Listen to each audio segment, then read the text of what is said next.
Tonight's pot roast is off limits to you. Here, have this instead. But this is leftover soup and salad from 2 days ago. It might have gone bad. You can handle it, right? Don't be wasteful. Eat up. I don't want to waste good meat on you. I can eat this. What was that? Leftovers are perfect for you. Stop complaining and eat up. My mother-in-law always directs such nastiness towards me. She's so obnoxious, it just gets under my skin. My name is Mary, a 27-year-old woman juggling both work and home responsibilities. I got married only a year ago, so I don't have any kids yet. Right now, we're living with my husband's family in their house. I never wanted to live with my in-laws, but since my husband is the eldest son, we didn't have much choice. I thought it was ridiculous to live with my in-laws in this day and age, but both my husband and my mother-in-law hold on to old-fashioned values. Moreover, my father-in-law is no longer with us, and my husband expressed his concern for his mother. I have no idea what he's worried about. She's still so full of life. My brother-in-law is single and working overseas, so I guess that's just how it has to be. But I still hate it. Now even my husband has started being mean to me, following in his mother's footsteps. He never said anything mean before we got married, but his attitude changed drastically. I feel deceived. He's always acting superior and he always yells at me. It gives me a headache. Hey you, why is my shirt so wrinkled? Ha, is it wrinkled? Yeah, I'll be embarrassed at work like this. Can't you even iron properly? Why can't you do something so simple? No, I did iron it. Your properly is not proper at all. Realize that. What a useless wife you are. That's so mean. You don't have to say it like that. Are you talking back to me? Your face is as wrinkled as this shirt, and you're annoying. Seriously, you look older than you are. It's a turnoff. Oh really? Before we got married, he used to call me adorable. He treated me like a princess. But now he insults my parents and laughs about it.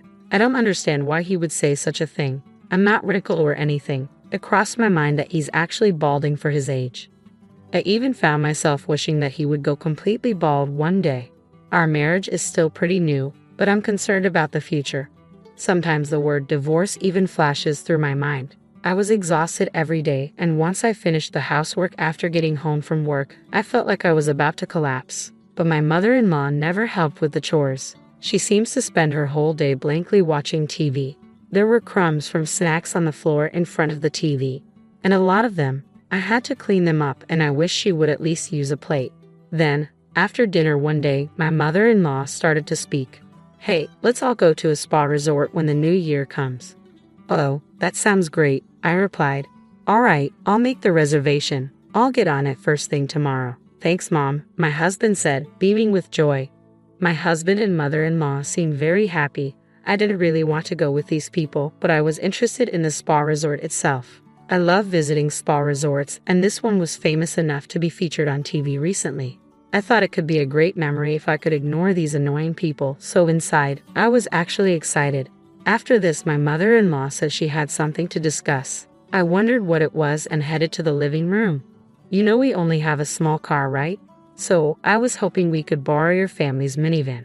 After all, we can load lots of luggage in it. Alright, I guess my father has both a minivan and a small car. He usually commutes in the small car and uses the minivan for shopping trips or camping, which is his hobby. When I called my father, he readily agreed to lend it to us. With that, we welcomed the end of the year vacation. I had to clean the house, so it was again incredibly busy. However, thinking that a spa resort was waiting for me after getting through this year-end period helped me push through. As expected, my mother-in-law wouldn't move from the sofa. She laid there all the time, looking like a statue. Then, the morning of New Year's Day arrived. I woke up thinking about the long-awaited spa resort, but was surprised when I looked at the alarm clock. I had overslept. What? It's already 8:30, but David isn't here. Why? My husband, who should have been sleeping next to me, wasn't there either. I thought he might be in the bathroom, but he wasn't. Huh? Where is everyone? Did they go somewhere? I peeked into my mother-in-law's bedroom, but she wasn't there either. I began to wonder if they left without me. In a panic, I checked my smartphone. I always charge my phone in the living room before going to bed. There was a text notification on my smartphone. It was from my mother-in-law. We're going to have fun. We never booked a place for you. You can spend a lonely New Year. It's okay if the bride doesn't come. So my mother-in-law never intended to take me with them from the start. and she planned to enjoy it with my husband. I was really sad at the same time. I was also very angry. It's terrible to deliberately stop my alarm clock to make me oversleep. I suspect the reason she made me drink a lot of alcohol the night before was to make me pass out. I regretted drinking that much, although it's a relief that she didn't drug me. I was irritated about her pushing drinks on me. Well, there's nothing I can do even if I get angry, so I decided I had to enjoy myself alone at home. I really wanted to go home to my parents, but they're also away on a trip by plane, so it's pointless to go back. Though I ordered a pizza for delivery that day and spent a lonely day. Then my mother-in-law and husband returned from their trip. They had broad smiles on their faces. It was so fun. It was the best. I want to stay there again, of course, without you, Mary. Here, this is the souvenir. What is this? It's a stone I found lying around. It suits you perfectly. Oh, is that so? I couldn't help but think that my mother-in-law was extremely spiteful. Frustrated, I went to return the minivan to my parents' house. I thought they would be home by now. When I arrived at my parents' house, my father came to greet me. Did you enjoy the spa resort? That famous spa should have been quite satisfying. I didn't go because I'm the bride. Well, I was told by my mother-in-law that it's fine if the bride doesn't come. I was left behind when I woke up in the morning. No one was there. What? After that, my father started to do something. Then he had me sit in the passenger seat of the minivan and started driving. The car was headed back to my in-laws' house. When I glanced at my father's face as he drove, he seemed to be angry. Well, any father would get angry if their daughter was treated that way. But I was taken aback because I had never seen such a look on my usually calm father's face. Then my father stormed into my in-laws' house with something in his hand. My mother-in-law came out. Oh, hello, and Happy New Year. Sorry for borrowing your minivan. Happy New Year. Speaking of which, you left our daughter behind, didn't you? No, Mary said she had a fever and couldn't go, so we had to leave her behind reluctantly. I even offered to take care of her. My mother-in-law was lying through her teeth with a smirk on her face. She definitely never said anything like that, and I wasn't even sick with a cold. I wondered how she could tell such an obvious lie. I thought something must be wrong with her brain. Oh, really? But our daughter said she was left behind. She told us she received a message on text saying it's fine if the bride doesn't come. Did I say that? I don't remember. You did. Look at this text. I showed her the text messages. However, she still insisted she was innocent. I was surprised at how thick-skinned she was to still deny it even cornered this far. In a sense, it was admirable. You're still saying that, huh? You're truly a sad person. Oh, by the way, can I charge you for the cleaning of the car interior? What? Why? Because you dirtied it with a married man nonetheless? What a filthy and disgusting scene. What? What are you talking about? This right here. What my father had in his hand was a dash cam. This one has dual cameras, so it can record not only the outside but also the inside of the car. The advantage of being able to record the inside of the car is that it can provide evidence that you were driving safely. My mother-in-law doesn't know much about car supplies or cars in general, so there's a chance she didn't realize this was a dual camera. But what was she doing with a married man in the first place? I regretted watching the footage that my father played back. After all, there were images of my mother-in-law in an indecent posture with an unknown man. Even though my father-in-law is no longer in this world, it's insane to do such a thing with a married man. And what on earth was she doing in her family car? This was on the exact day you borrowed the car. Oh, how disgusting. Wait, this doesn't mean we were doing anything dirty. It's not something perverted. My mother-in-law was in a panic, fumbling and stammering on the spot. Tears welled up in her eyes. She was on the brink of crying. I found myself curious and somewhat amused about when she would finally break down. Maybe I'm being cruel, but after all the time she tormented me, she deserves this much. I couldn't be sympathetic or kind to someone like her. Then she began making pathetic excuses. Her reasoning was all over the place. It was clear she was flustered, yet she was desperate to defend herself. Suddenly, my father pulled another item from his pocket. It was a photograph. The picture showed my mother-in-law and the man from the video engaged in assorted acts in broad daylight. It was unthinkable. The background of the picture suggested it took place somewhere secluded, but the audacity to do this in the daytime was still shocking. You wouldn't have seen these if you hadn't been mean to my dear Mary. Why do you have that picture? Because I'm a detective, remember? Oh, do you recall now? Look, I've been telling you this all along, haven't I? My father is a detective, which explains why he had such a photograph. Coincidentally, the wife of the married man in the picture had hired him for an infidelity investigation. It turns out the wife of this man hired me to investigate her husband's affair. I was surprised to discover you were the other woman. I was going to inform her next week, but I didn't expect to show you this so soon. Ha! No, I'm innocent. I was just forced into an unpleasant situation. I am not at fault. Please don't tell his wife. It was against your will, was it? You seem to be enjoying yourself. We also have video footage of you whispering sweet words to the man. Do you want to see it? I'm sorry. My mother-in-law collapsed to her knees and burst into tears. I watched her in a pitiful state with a cold glare. Sensing that unusual situation, my husband arrived. I had run out of patience with him too, and I proposed a divorce. I've had enough. I want to end this. Let's get divorced. What? I'll go crazy if I stay in this horrible family any longer, so I'm leaving. Hold on. What will happen to our living expenses if you leave? I was fired a while ago. My husband dropped a bombshell. Apparently, he had been fired at the end of the year. I was taken aback. As he had not told me this despite knowing his job was terminated, he had still decided to go on a spa resort trip. He was a complete fool. I felt I had no choice but to divorce him. I took off my wedding ring and left it there. My husband desperately tried to stop me. Wait, can't you forgive me for not taking you on the spa resort trip? It's not just about the trip. I don't want to be with you or your mother anymore. If you want to live with your mother that much, then go ahead, you mama's boy. Please wait, don't go. I got a lawyer and proceeded with a divorce. My ex-husband seems to be having trouble managing his living expenses now that I'm gone. I thought he should find a new job quickly, but having been fired from his last job for theft, he'll probably struggle to find a new one. His previous company had fired him because he had been caught stealing. Apparently, they decided they couldn't trust him and didn't need someone like that. Unsurprisingly, the wife of my mother-in-law's lover demanded compensation for the affair. She ended up spending all the money left by my father-in-law to settle the payment. I haven't seen my ex-husband or ex-mother-in-law since, but I imagine they're probably living the hard life. It doesn't matter to me anymore. Currently, I'm living alone and enjoying my work. I made the right decision not to have a child with my ex-husband. Now I am enjoying a peaceful life and would be happy if I found a new love if such an opportunity arises. This is my plan to make sure to choose wisely. Hi, Eric. Mommy, you're home.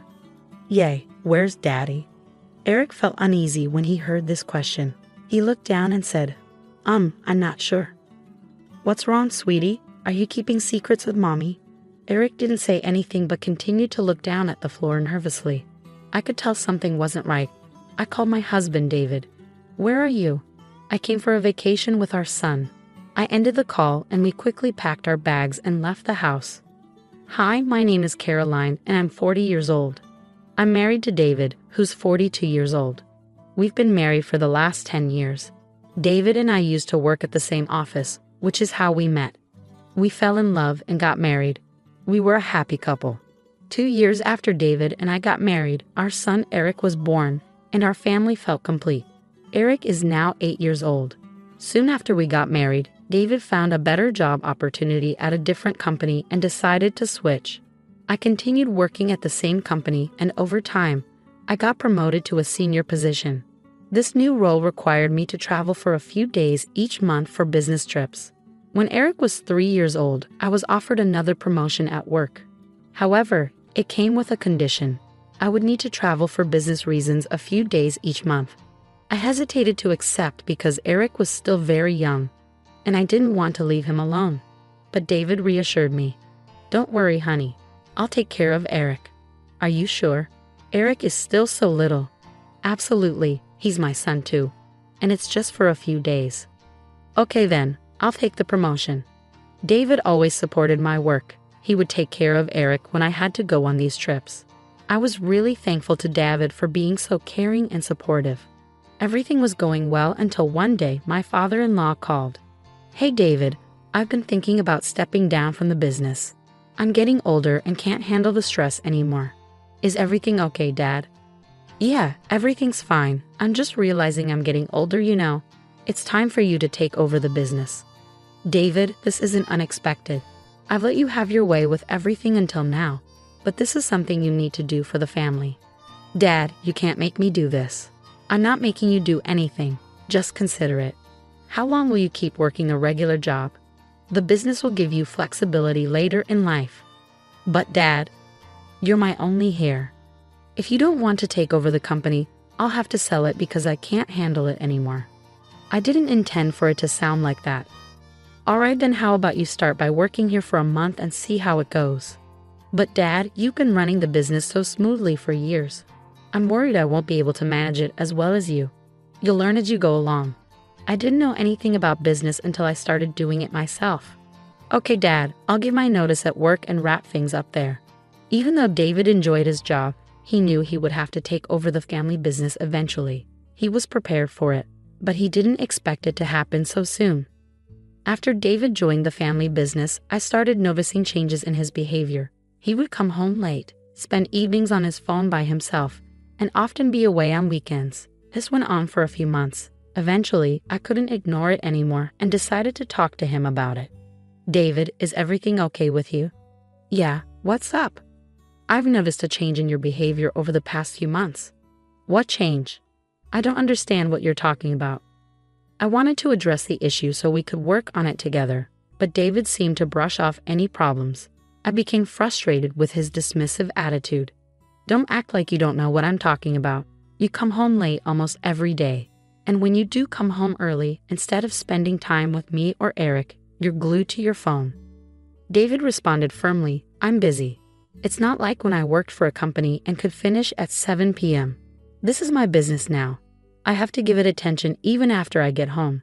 I need to coordinate with other departments over the phone. What about the weekends? Yes, sometimes we have to work on weekends too. Feeling overwhelmed, I left the room to calm down. While David's reasons made sense, I couldn't shake off my concerns. I could sense a growing distance between us, though I couldn't quite explain it to David. I decided to give him the benefit of the doubt and allow him time to adjust to the business. Besides, he was a loving father to Eric and took good care of him when I was away. He even made sure to take Eric on small vacations during my business trips. As time passed, David became even busier with the business. Sometimes he wouldn't come home at all. Despite living under the same roof, we hardly communicated. I started wondering if my work was causing this distance between us. I often felt lonely, with no one to confide in. My parents were elderly, and I didn't want to burden them with my problems. I had lost touch with most of my friends as I became preoccupied with family and work. David's presence in my life seemed minimal. My only solace was Eric. Although he was too young to understand my troubles, spending time with him brought me joy and relief. However, I began to notice changes in Eric. His grades were dropping, and he was spending excessive time playing video games. David spoiled him with expensive video games and toys, which only seemed to worsen the situation. The next time David brought home expensive video games for Eric, I couldn't help but feel concerned. I disagree, David. Eric already has plenty of video games and toys. Adding another one isn't necessary. What do you mean? Can't I give gifts to my own son anymore? What's the problem? Eric's grades have been slipping, and he's constantly distracted by video games. It's not good for his development. He's my son. He'll figure it out on his own. You don't need to interfere. He's my son too, David. I want to make sure he's raised to be educated and responsible. Are you implying that I'm irresponsible? I've been looking after Eric since he was 3 years old while you were away on your business trips. I was taken aback by his accusation. He had willingly taken on the responsibility of caring for Eric, and as his father, it was his duty too. But it was you who encouraged me to take the promotion and said you take care of Eric. Yes, I did. You should appreciate my support instead of constantly criticizing me. I've always appreciated your support for me. That's why I'm still here, despite your distant behavior. His words hit me hard, and I couldn't hold back my tears. Please don't try to paint yourself as the victim here. I lost my temper and yelled at him. I'm done with you. I don't feel any affection or gratitude towards you anymore. Taking care of Eric was your responsibility as a parent. I don't owe you anything for that. David shouted back, You're so ungrateful. Women like you can never be happy or keep their husbands happy. It was the first time David had spoken to me like this. Even when we weren't getting along, He had never been cruel. But now, he seemed like a different person. His words cut deep, and I couldn't help but cry. I locked myself in the bathroom and sobbed uncontrollably. Eric overheard our argument. When he saw me locked in the bathroom for a long time, he started knocking on the door, crying, "Mommy, please come out." Eventually, I washed my face, unlocked the door, and hugged him. "Mommy, I was scared when you stayed in there for so long." "I'm sorry, honey. I was just taking a long bath. But your hair is still dry." I chuckled and pinched his cheeks. "You're quite clever, aren't you? How about spaghetti for dinner?" Eric's eyes lit up. Yes, spaghetti. His excitement brought a smile to my face, pushing aside my worries. Meanwhile, David remained on the couch, engrossed in his phone. I prepared dinner for Eric and tucked him into bed. With an early flight for my business trip the next morning, I packed my bags and left a note with my travel details on David's desk. Since our relationship had grown distant, I always left a note with my travel plans for David so he could make arrangements for Eric or take him to my in-laws' house the next day. I went on my scheduled trip, but the recent arguments with David weighed heavily on my mind. I couldn't focus on my work. By the second day, I started feeling feverish and weak, so I decided to cut my trip short. I contacted my manager and explained that I was feeling unwell. They arranged for me to return home immediately. When I got back, I was looking forward to spending quality time with my son. However, when I arrived home, I found the front door locked and the lights off. I used my spare key to unlock the door and went inside.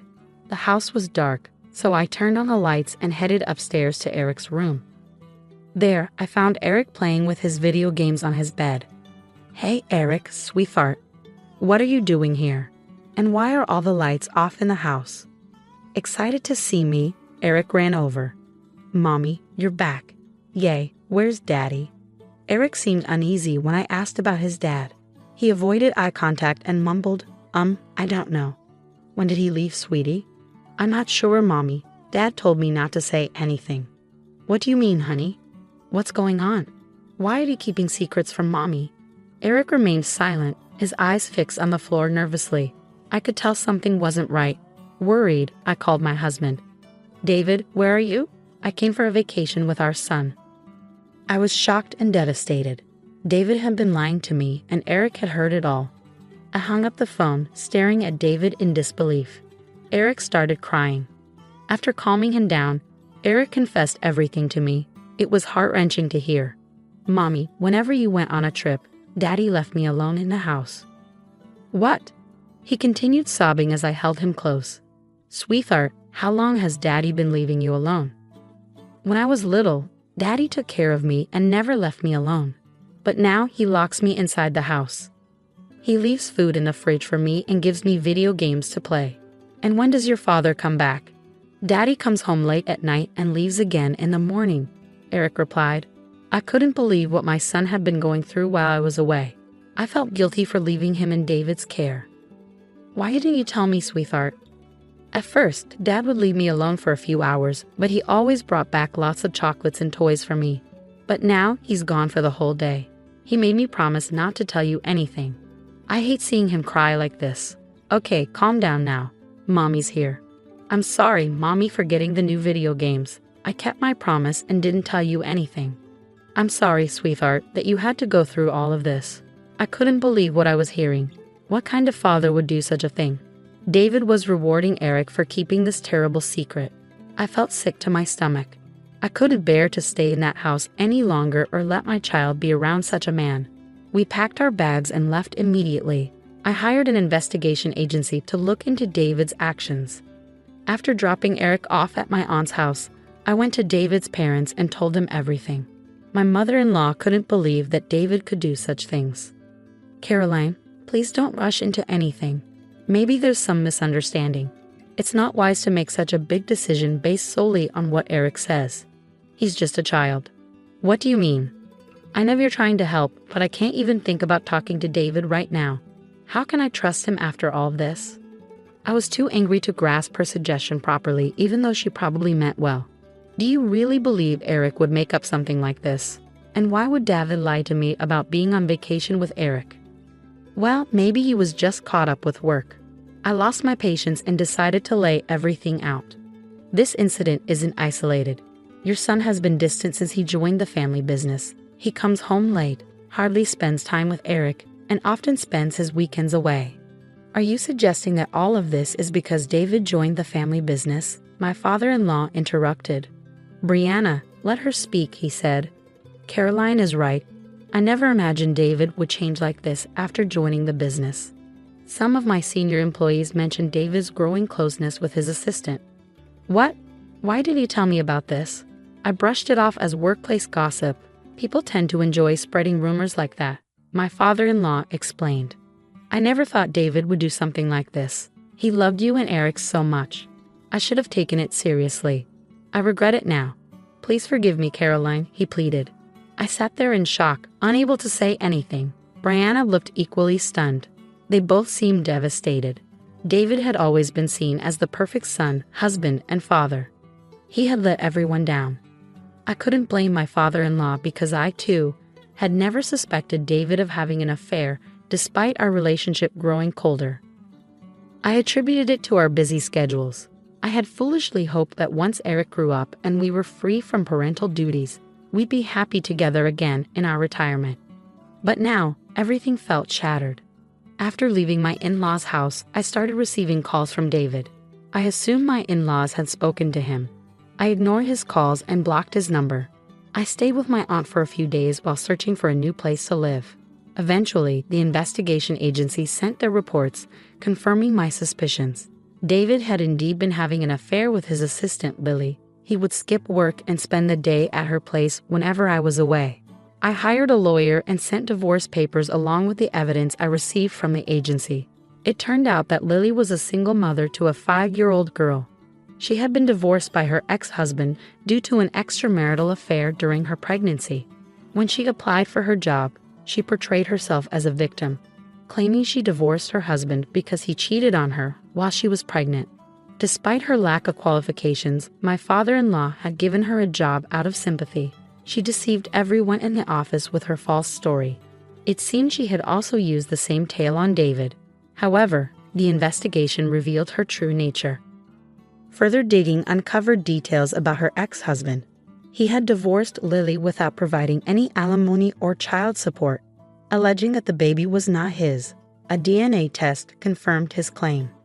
I forwarded all these details to David through my lawyer. According to my lawyer, David was devastated by the evidence and ended things with Lily. He accused her of breaking into our house. David wasn't ready to let go of our marriage. He loved Eric deeply and couldn't bear the thought of losing him. He admitted to my lawyer that he had been influenced by Lily and begged for another chance. He also confessed that it was Lily's idea to leave Eric alone at home, mirroring her own situation with her daughter. If it had only been me hurt by David's actions, I might have considered giving him another chance. But now it was a matter of my child's safety and upbringing. I couldn't raise Eric with a father who would bribe him into lying. After enduring so much pain, I was determined to get a divorce. It wasn't just a matter of days or months. David had betrayed my trust for years, yet I had never doubted his loyalty. I couldn't forgive him for breaking that trust. I refused any settlement other than divorce. My father-in-law apologized for David's actions and supported me throughout this ordeal. The news of David's affair and our divorce spread like wildfire throughout the office, leading to gossip and speculation. Unable to bear the shame, my father-in-law removed David and Lily from the company. He took charge again for a few years before selling the company to another businessman for a substantial sum. David's name was removed from his parents' will, and instead, Eric inherited his grandfather's legacy. David was disowned by his parents as he had shattered their trust too.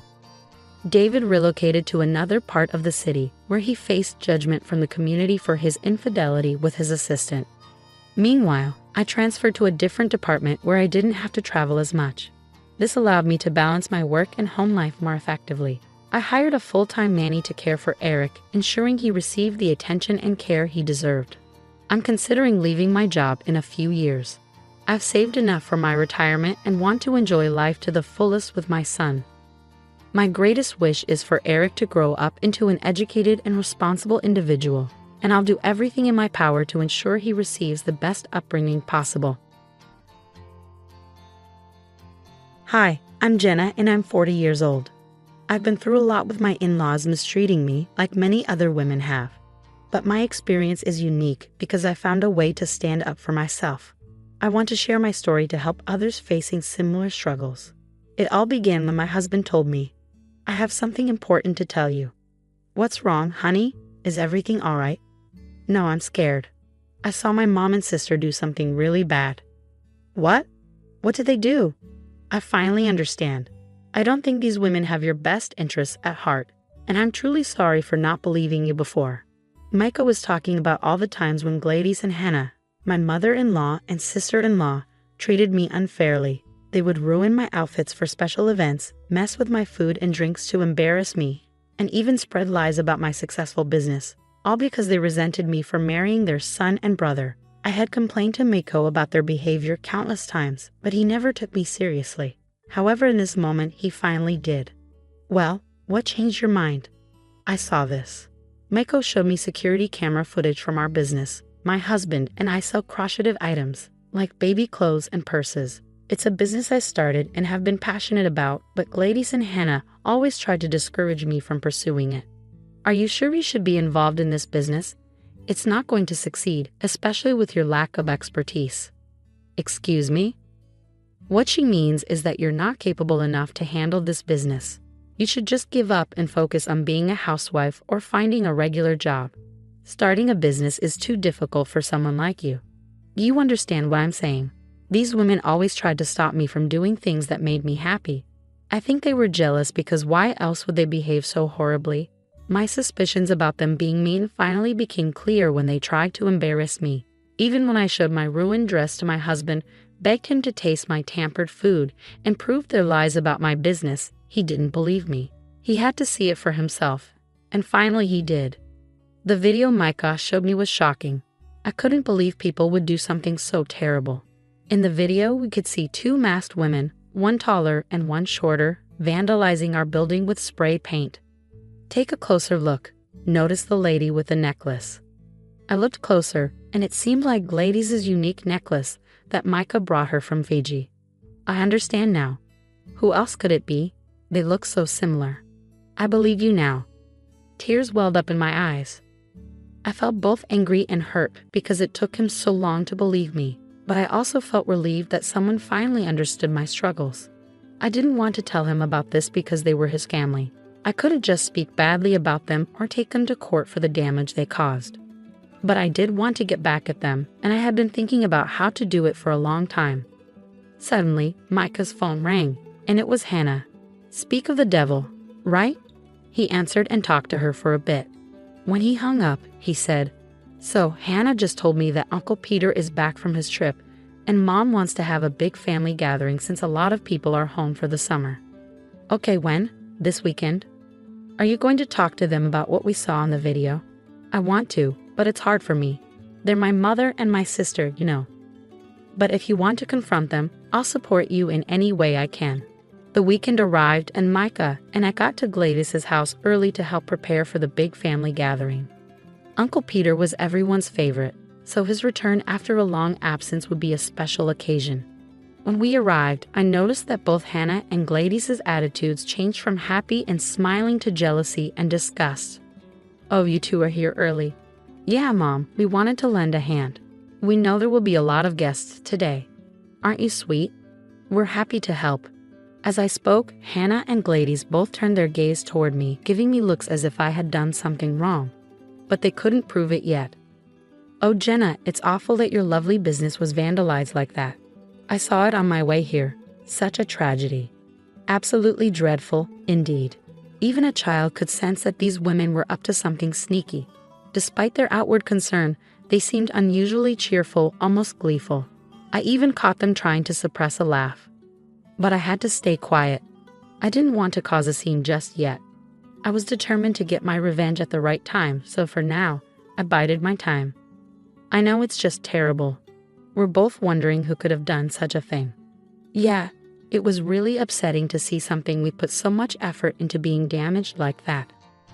"Right, but don't worry, the police will investigate." "The police? Why involve them for such a small crime? It's probably just some kids messing around. No need to make a big deal out of it." "Oh, Hannah, It's kind of you to care about these supposed troublemakers, but they should still face consequences for their actions. They knew what they were doing. I agree with Hannah. We all did silly things as teenagers. Let's not dwell on it. Come on, let's focus on getting everything ready for the party. I could sense that they were nervous, trying to brush off the whole incident after asking so many questions about it. Micah and I exchanged a knowing glance and joined in to help with the party preparations. We spent the whole morning and early afternoon setting up, cooking, and cleaning. By 3 p.m., family members started arriving for the reunion. After finishing our tasks and relaxing a bit, Micah pulled me aside. I have something for you. It's a hidden microphone. I want you to wear it. What? Why? What's going on? I'm not strong enough to confront my mother or sister. I'm sorry I'm not as assertive as you want me to be, but maybe this is better. If you expose them, you'll get all the credit. You've always been stronger than me. Wear the mic and approach them. You might uncover something and get justice. I won't stop you. I appreciated Micah's support, even though I wished he would be more confrontational. With that, I put on the mic, hit record, and went to find those two troublemakers. I finally found them talking in the kitchen, deep in a heated discussion. Before I entered, I listened at the door to hear what they were saying. She's on to us, Mom. Did you see the way she looked at us? Stop it, Hannah. You're overreacting. She doesn't know it was us. I swear, Mom, she knows everything. Okay, calm down. Even if she suspects something, what can she do? Micah loves us, and she loves Micah. If she did find out, she'd probably tell him. And then Micah would just brush it off, saying she's imagining things. That's what's been working for us so far, hasn't it? What do you mean? Remember when we ruined her dress before her crush at business pitch? Or when we messed with her food and drink? She told Micah about it.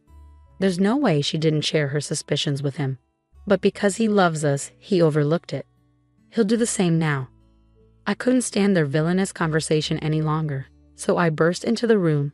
Even though I'd been recording everything, I was worried the microphone hadn't picked up enough evidence. I needed to get closer to gather more proof against them for my revenge. Hey, you two, Uncle Peter will be here soon. Do you need help with anything else? Jenna, you scared us. Yes, Jenna, I have a weak heart. Don't startle me like that again. Apparently not weak enough. What did you just say? Oh, it's nothing. Just that you seem pretty energetic for someone your age. Energetic? How so? Well, I could have sworn I saw you doing something active recently. Maybe it was a dream, but I remember seeing you in black clothes, wearing a mask. They paused for a moment, catching on to what I was implying. Bingo. Yeah, I think you were up to something quite serious. What exactly are you implying? I think you know exactly what I mean, Gladys said, closing the door for a more private conversation. What are you trying to suggest? Hannah asked. I'm not trying to suggest anything. Well, we have no idea what you're talking about, so stop now. I'm not sure. Honestly, I think I might have also seen someone else with their face covered, along with the other person doing something illegal. What a shame. I hope they catch those criminals soon. Anyway, Mom, I think we should leave now. Not so fast, Hannah. I want you both to see something. What's that? I then showed them the video footage that Micah had shown me. Oh, you caught the vandals. Well, now that we know who they are, there's no need to look into it any further. Let's just drop the issue. Jenna, you're being unbearable with this. Vandalism happens to other buildings too, you know. Yeah, Jenna, just move on. It's not worth all this fuss. Actually, ladies, I think it is a big deal. I found something interesting in this video. Take a closer look. Both of them leaned in and zoomed in on the phone screen to see what I was talking about. The horror and shock on their faces confirmed all my suspicions. They were the ones who had vandalized my building. I knew it, Mom. Quiet, this doesn't prove anything. Who else has this necklace, ladies? I can't handle it anymore. Okay, it was us. Hannah, don't you dare say another word. Well, Mom, she's figured it out. I don't know what you want me to say. Yes, Jenna, we did it. We damaged your business. But what are you going to do about it? Yeah, Jenna, there's nothing you can do in this situation. We know that Micah cares more about us than he does about you. So even if you try to take action, he won't punish us because he loves us. He really does love you guys, and he probably won't do anything. But sweetie, why do you think I won't? Do you think I'm afraid of you too? You mess with my business, which is like my child. I won't let you off the hook. Gladys and Hannah both tried to grab the phone from me, but thankfully I was faster and managed to escape. Come back here, you foolish girl.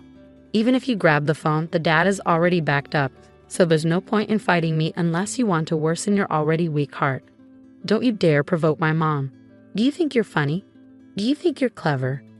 Give us the data now, or else I'll... What? Huh. What will you do? I'll hurt you in ways you never imagined. Oh, I'm shaking in my boots. Please don't hurt me. You cheeky little thing. We were running around the kitchen until I finally opened the door. It's a good thing I did because right outside was Micah. Help, your mom and sister are acting crazy. I came to tell you that Uncle Peter is here. What's happening? I'll tell you what's happening. Your wife is falsely accusing us of damaging her business, and she's threatening us. That's not true. Tell them, Micah. There was silence. Micah looked upset, struggling to speak clearly. I know you're not used to arguing with your mom and sister, or arguing at all for that matter, but I need you to stand up for me, your wife, right now. Please. Still, there was silence, and Micah looked dejected. I felt a pang of disappointment. You see, honey, Micah will always side with us, not you. He loves us more. Now that's not fair. I love you all equally. You're all important to me, which makes it tough to decide. Decide what? Why not choose honesty? We both know it. You're the one who showed me the footage. What, Micah? Why would you do that? Because it's my business too, and what you did was wrong.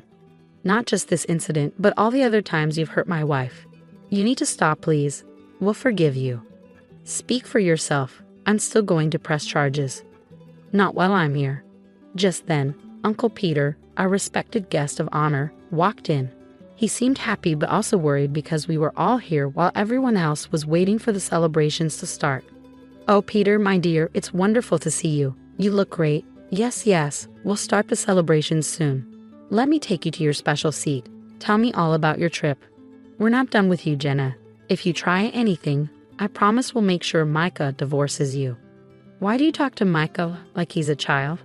He's a grown man who can make his own choices. He wouldn't divorce me just because you tell him to, right, honey? You see, he hesitated, dropping his head for the second time in 5 minutes.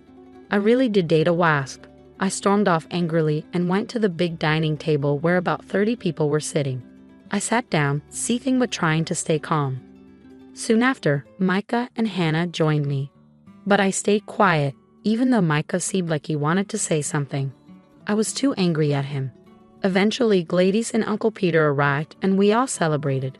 Despite the uncomfortable fight earlier, the festivities began. While we were eating, my anger boiled inside me, and I couldn't hold it in any longer. Attention, everyone. I have something important to say. There are 2 people here who have always hated me, who tried to make my life miserable. Some of you might already know, but I'll make sure you all understand. I played the recording from our earlier argument for everyone to hear. People gasped and looked shocked at what they were hearing. Hannah and Gladys were frozen in their seats, denying everything and accusing me of lying. The dinner turned chaotic. I yelled at Gladys and Hannah, and they yelled back. The other adults at the table tried to figure out what was happening. Micah, as usual, stayed silent. That is, until he heard sirens, and then everyone went quiet. The police were on their way to the house. What have you done, you wretch? I'll get you. I didn't do anything. I did. I'm the one who called thee. Mom, Hannah, you need to face the consequences for what you've done. I called the police on you, and they have a warrant for your arrest, because I secretly recorded the conversation that Jenna played for everyone. We've all seen how Mom and Hannah treat Jenna, but none of us said anything, especially me.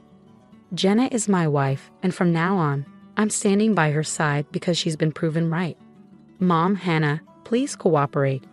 At that moment, the police entered the house and arrested Gladys, who cursed and yelled as she was taken away. Hannah tried to run but was caught by the police. Both women were embarrassed as they were dragged out of the house. They glared at me, calling me names, and at Micah, accusing him of betrayal. After Hannah and Gladys left, the night continued, albeit a bit awkwardly. We all opened up about how toxic they were. Even Uncle Peter joked that he'd rather be in prison than be around them. We laughed and enjoyed the rest of the family reunion without them. Throughout the night, some family members received calls from a local jail. Knowing it was Hannah and Gladys, some answered and told them they needed to learn a lesson. Others pretended the network was down, and many simply refused to take the calls. Micah and I grew closer after he supported me by calling the police.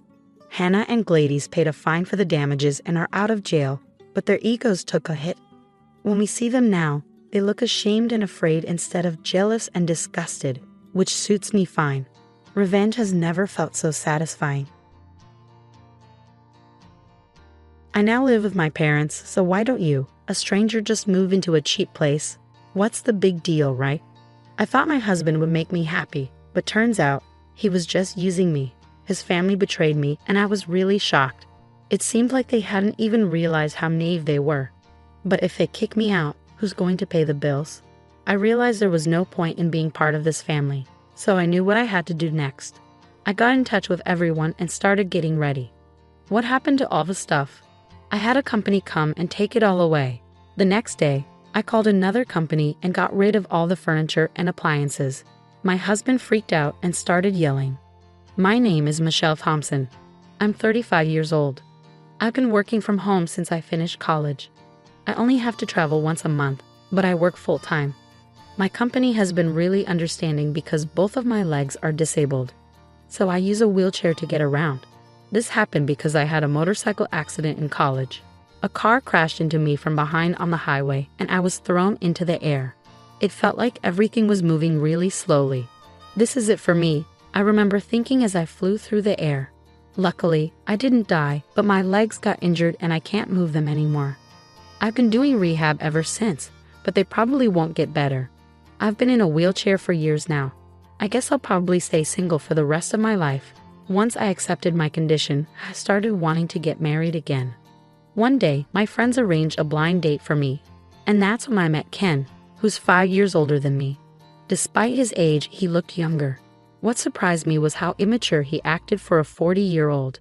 He's very straightforward, which means he doesn't hold back. After seeing me in a wheelchair, he didn't hesitate to ask all sorts of questions like, how do you do everyday things like eating or chores? Can you manage work? Are you independent in the bathroom or for bathing? While others tiptoed around the topic, Ken asked me everything bluntly.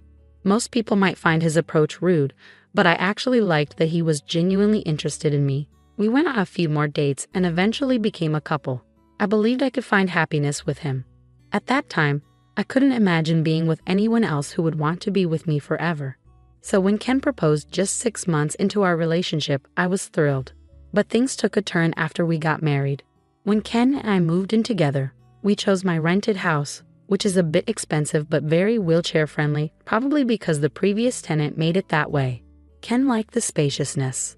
Since I spent most of my time at home, I ended up doing most of the housework.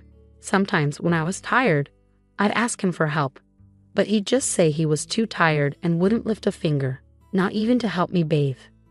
Seriously, I'm not doing that, Ken said when I asked him for help. I technically can manage on my own, but it takes a lot longer. When I lived alone, I had a caregiver come twice a week to assist me in the bath. I was used to managing the other 5 days on my own, but I always wished Ken would help. It would be so much quicker.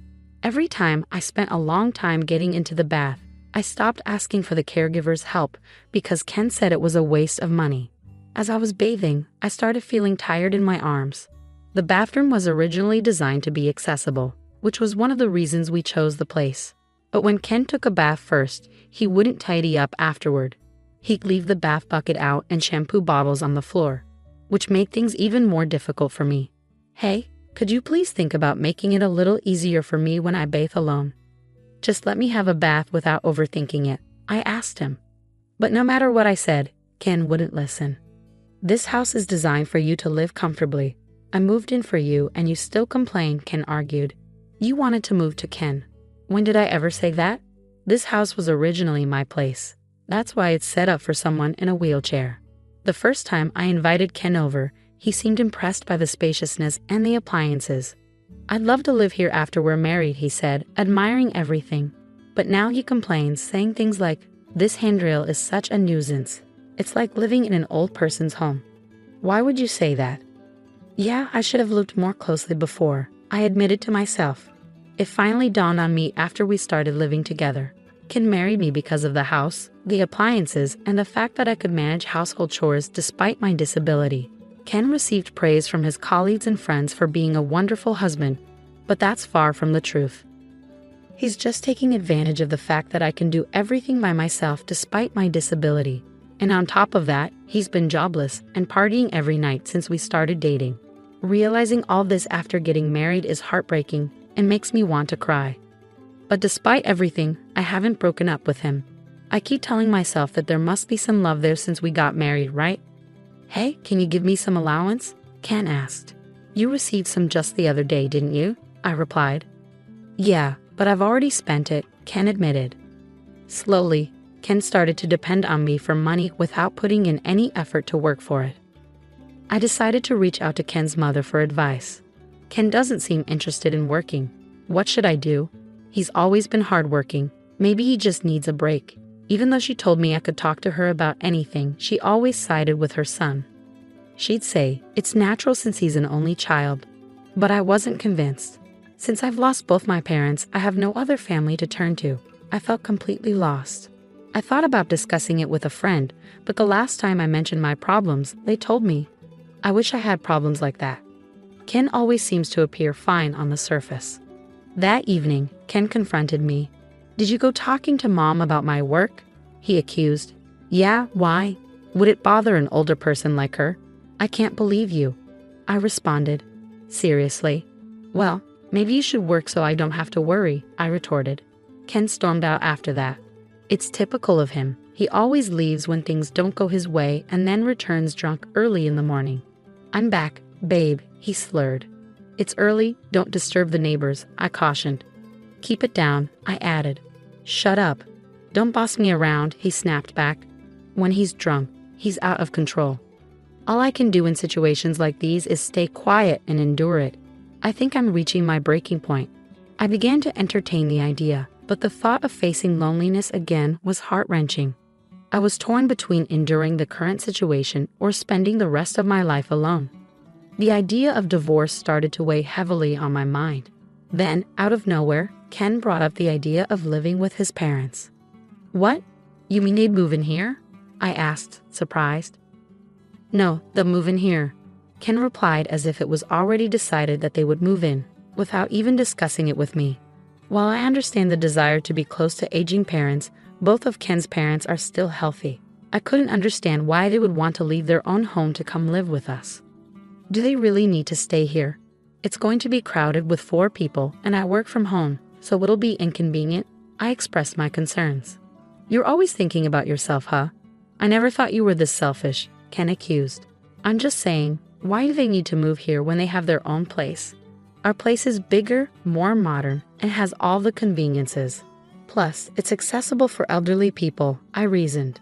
If Ken's parents moved in, I'd have to be on my toes during work hours. Ken is rarely home, but his parents would likely be around a lot since they're retired, sharing the bathroom, kitchen. I already move slower than most people, and I could easily imagine the strain of such a living situation. Can I have some time to think? I asked. You better hurry up. We don't have much time, Ken replied curtly. Despite Ken's insistence that there wasn't much time, he wasted no time in bringing his parents over by the weekend. It seemed like they had already discussed this move extensively. You know, I've been thinking, maybe you should consider moving to a facility, Ken suggested. What? I couldn't believe what I was hearing. A facility for me? I was taken aback. Yeah, it's a good idea, right? You have your own limitations, right? In a facility, they take care of everything, Ken explained. It seemed like he wasn't just considering his parents moving in, but also the idea of sending me away. I'd visit you from time to time, he added casually. That statement jolted me awake. If not now, then when? Ken, what do you think I am to you, huh? You're my husband, right? Would you really tell your beloved wife to go to a facility? I confronted him. Hold on. When did I say I love you, Michelle? Ken's response made my anger boil.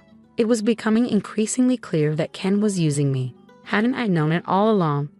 Wasn't it my fault for letting things get to this point? I felt like I needed to draw a line. Then, to my disbelief, Ken uttered even more shocking words. In this house, I'm going to live with my parents. You, an outsider, can go live in some cheap facility, he declared. What'd you just say? I looked to his parents, hoping for some support, but they just had unsettling grins on their faces. Why are you laughing? I demanded.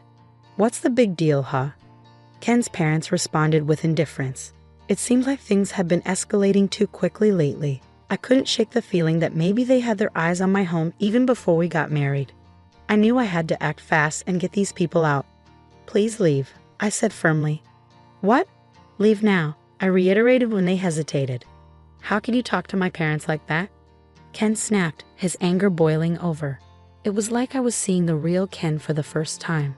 He was yelling at me with such fury. If he cared so much for his parents, why didn't he work hard and build them a house? Why did he have to take mine? My head felt like it was on fire. It's okay, Ken. Michelle must have been shocked since we came unexpectedly. His mother intervened. We just came to check the place today, his father added. Yeah, we need to check before moving in. Looks like there are more appliances than last time. Seems comfy to live in. It became clear they were here to stake a claim on my home. I took a deep breath, trying to calm myself as I filled my lungs with oxygen. Then, a sudden question popped into my mind. If I leave, how are they planning to survive? His parents are on a pension, and Ken's just a part-timer. I'm covering all the rent and living expenses. Who's going to pay the $2,800 a month? Do his parents think Ken's earning the living expenses? I voiced my concerns, but they were ignored as his parents cheerfully left. Ken followed them. I'm going to stay at my parents' tonight. Hold on, we need to talk, he said as he left. There's nothing to talk about. I, the man of the house, have decided. I won't change my mind, he declared before leaving me alone in shock. But I couldn't just stay like that. I immediately called a real estate agent I knew. Ken didn't return that night, probably celebrating with his parents. I quickly sorted out essential and non-essential belongings. When Ken returned the next day, he saw the organized stuff and laughed. Oh, started packing. Found a place to move to already? Ken asked, surprised by my swift action. Yes, I have, I replied, handing him a card. And here's the card of a divorce lawyer. Here you go, Ken. From now on, let's communicate through the lawyer. A divorce? Why? If you're kicking me out, there's no point in being married anymore, right? Ken tried to reason. Ken seemed taken aback by the mention of divorce. You can't live without me, right? He added, almost as a question. I don't understand what you mean. Who else would marry you? Ken responded, his arrogance showing. I can live on my own, but you said you wanted to get married. I reminded him. It was only then that I realized how arrogant and overconfident Ken was. He approached me thinking I was a lonely, disabled single woman. I'm independent, have money, and never struggle with my living. Plus, I stay home all the time, so I handle all the chores for him. I'm the ideal woman. Money keeps coming in even if he doesn't work. He thought I wouldn't leave because I couldn't find anyone else. That's why he was shocked when I casually brought up divorce. Why? You know, if you divorce me, you might be single for the rest of your life, Ken warned, revealing his insecurity. Well, if it means living a married life with you, I'd rather be single forever, I asserted. Whether I spend the rest of my life alone isn't for you to decide. I added, my usually submissive demeanor giving way to defiance. Ken seemed flustered, and I could tell he was panicking. I never thought he was such a weak man. I realized I had been putting up with him for far too long. Once I made the decision to divorce him, I felt a weight lift off my shoulders. I had been too focused on getting married. Anyway, you don't have to move out right away. I didn't mean to rush you into a facility that soon, I said. Oh, it's fine. I'll do as you wish. Don't worry, you won't find a place that fast. Think it over, okay? Ken replied, trying to regain control of the situation. I've already secured a place, so it's all right, I informed Ken. What? Wait a minute, isn't this too soon? Ken responded, clearly taken aback. I observed Ken's shifting attitudes from smugness to panic. Dealing with him was becoming increasingly irritating as I calmed down. The facility staff are informed and know about my situation, so everything's fine. I reassured him, determined to move forward with my decision. When did you even set all this up? Were you preparing all along? Ken asked, clearly surprised by my sudden revelation. Yes, even before I met you, actually. I had been considering my retirement and had my eye on a certain facility. It's more like a condo. After an injury during my hospital stay, I read various investment books. I had decided to invest in stocks and real estate. I had diversified investments between my salary and my parents' inheritance. The facility I had my eye on, I had already purchased and had been renting it out for income. I never mentioned this to Ken. It's my hidden asset, I explained. We don't need to get a divorce. I get it. You can stay here. Let's live with my parents, Ken suggested. Do you not get it? Why would I ever do that? I responded firmly, feeling empowered by my newfound independence and decision-making. He seems pretty dense. Even after bringing up divorce, he still seems to believe he's the only one for me. I thought to myself. Sorry, but my mind's made up. What's your problem? I confronted Ken. You're so selfish. If you come crying back later, it's not my problem, Ken retorted. I won't be, so don't worry, I replied confidently, determined to move forward without him. Ken fell silent, lost in thought. Hours passed as I continued packing up my things. Then, I overheard Ken making a phone call. It seemed like he was speaking to his parents. It struck me as pathetic that he needed to rely on them for such decisions. Eventually, Ken approached me. Fine, we'll get a divorce. Just leave quickly, he said begrudgingly. Perhaps he would miss having me around to take care of the household chores. But he likely saw living with his parents as a way to avoid them. With that, Ken left for his parents' home. I'm going to talk to my folks about what's next. Get ready to move out quickly, he informed me. Yes, I'll do that, I replied, ready to start a new chapter of my life without him. I finished moving all my stuff within a week. During that time, Ken never showed up. We met again a day after the move was completed. As I was settling into my new home, Ken called me outside and asked, Hey, what's going on? This place is almost empty. Where are the appliances? I had a service pick up those items for me, I replied calmly. What?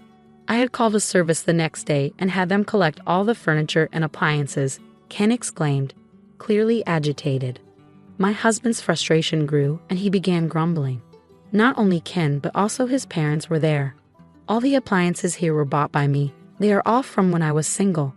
The only thing that's yours is right there, he pointed out. There were only 3 cardboard boxes. I did leave the clear clothing container we bought after marriage, I added. Michelle, we can't live with this.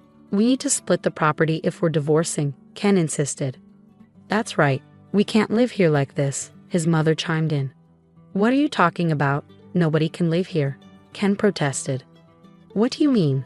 The rent's $2,000, I clarified, confused by their sudden concern. You could see the shock on Ken and his parents' faces. I reminded Ken of something I had told him when we got married. This isn't your own house. No, it isn't. I got a bit of a discount on the rent because I asked a real estate agent, I explained. I know if I move out, the rent will go up even more, given that this is a property with disability access. And I've already received several inquiries from people with the same concerns. I recommended that they move out. Why didn't you tell us sooner? What are we going to do now? Ken asked, clearly flustered. I don't know. I did tell Ken. I didn't hear about it. I'll sue you. His mother threatened, her frustration boiling over. I saw that coming, honestly. From an outsider's perspective, it might look like I selfishly got a divorce, broke the lease, and took all the furniture and appliances. But I was sure. I reflected. You can sue, but do you even have the money for it? Ken's face contorted with frustration. It was clear he couldn't afford a lawyer, even if he wanted to. I revealed my ace up my sleeve by showing them some pictures. When did you take these? Ken exclaimed in shock as he saw the images of himself gambling and womanizing. I spent my money on this. I'm ready to use these in court, Ken, I warned. What the hell? I thought everything was going well. Ken's parents expressed their agitation. What's going on? Suddenly, Ken started to apologize. I'm sorry. Please come back. I need you, Michelle, he pleaded, his tone filled with desperation. You're the one who made me leave. We're not married anymore, so what's the point? And do you even care about me? If not, I'll just go. Even Ken's parents started saying sorry beside him. We don't have a home anymore. This was a shock. What do you mean? Our house got taken away because we couldn't pay for it. Ken's family will lose their home in a few weeks. They ran out of money. Ken's dad owed a lot, and it got bigger over time. Ken used to get money from his parents, but when he got married, he probably hoped for more support. Now I get why his mom was nice to me before we got married. I can't do anything for you now. We're not close anymore. Even if my parents and I have nowhere to go, does that not bother you? You caused this situation, right? Can you at least give me the electronics and furniture? You're wealthy, Michelle. Are you going to sell them? His real reason was obvious. I told him firmly that I wouldn't give him anything, not even one piece of furniture or electronics. Please reconsider. Show some kindness. It's too late to say sorry now. You need to figure this out on your own. That's exactly why I'm asking for help. I can't figure it out. I told Ken and his dad, who kept asking. If they couldn't pay the rent, they should leave. The place is in my name, so if I cancel the lease, they have to go. Evicting them was easy. Even if the lease was transferred, Ken probably couldn't afford to live here. I got all this information from the real estate agent. I can't afford the rent, so I decided to cancel the lease. I don't need this place anymore, and since our divorce is final, it's all over. I managed to get the shocked family out and locked the door. What do we do now? I can move to a different place. Goodbye. Places like that must be awful, right? Good luck in that terrible place. Ken probably felt he needed to get the last word in, so he spat out those bitter words. I ignored him and his parents and left. But Ken wasn't done. A few days later, he showed up at the facility where I had moved. What's going on here? Ken looked like he was going to pass out when he saw where I was living. This place isn't bad at all. It's actually a luxury facility worth $1 million. I had saved up money and invested it, and that's how I bought this place. The timing was perfect since the previous occupant had just left. With the money from selling my house and some extra income, I had plenty left over. This facility is great with doctors and helpers on hand. The rooms are like apartments with lots of privacy. It's a 3-bedroom, so families can stay together. There are even couples and families living here. I can call for help whenever I need it, and there's assistance with bathing every day. Originally, I thought this would be my last home, but I'm glad I moved here. You have that much money all along. Why? I don't want you to keep coming here. We're not close anymore. Please go. Then Ken started acting nice all of a sudden, but it felt weird. Can I stay here? What? No, that's not happening. We're not married anymore. Accept that. Then let's get married again. I'm staying in a motel. Isn't that sad? I can't find a job because I don't have a permanent address. At the motel, Ken is smooth with his words. It seems like he's forgotten about his own parents. In the end, he's only thinking about himself. Why don't you take a good look at yourself? It's sad to see you living off your parents at your age, being dependent after marriage, and now begging for help. Ken's face turned red. Aren't you embarrassed to be relying on your ex-wife? Look, everyone's watching, right? Residents peeking from their balconies were indeed watching. Actually, I had asked them beforehand to keep an eye out if my ex-husband showed up. I always expected him to come back for some reason. The residents were really helpful. They purposely looked at Ken with sympathy. It's like watching a real-life drama. I want to applaud them. Ken finally noticed the stares and seemed to realize how embarrassing his behavior was. I won't bother you anymore. With a pale face, he muttered those words and left. I doubt he'll come back here again. Later, when I went out, I bumped into my mother-in-law working at a supermarket checkout. My father-in-law worked as a janitor and my mother-in-law was a cashier. As soon as she saw me, she turned away and tried to hide. She was being scolded by a younger employee for her behavior. Ken was introduced to a job by someone he met at the motel cafe, but it turned out to be a poorly paid job where he was being taken advantage of. Meanwhile, I often host home parties and enjoy my life with others from the same facility. I've also made friends with other wheelchair users. If I had known such a supportive community existed, I would have moved here earlier. I make time for physical therapy sessions, and my current goal is to regain the ability to move my legs on my own. Overall, I lead a fulfilling life, both at work